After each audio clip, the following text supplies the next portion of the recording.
Ei, poate doi provizori amici.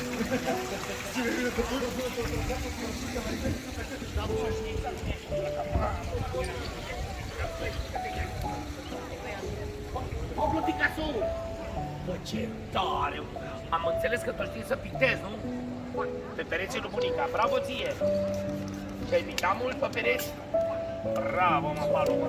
Ia-zi, mă, Pablo, tu ești fată, băiat cărnat sau împărat?